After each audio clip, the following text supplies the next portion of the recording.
जनसंवाद खबर में आपका स्वागत। हुलासगंज के कटौली में डीजे बंद होने पर बाराती सराती में हुई मारपीट, दूल्हा संग बाराती हुआ फरार।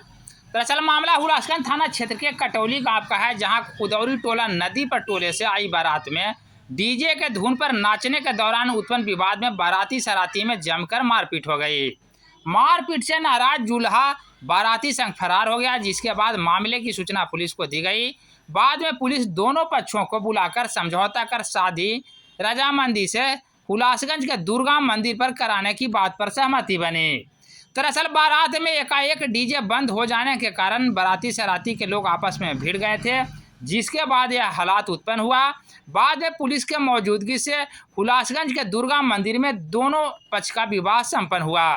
बता दें कि खुरौडी टोला के उमेश रविदास के बेटे सनी रविदास की शादी कटौली निवासी विनोद रविदास के पुत्री से होनी थी।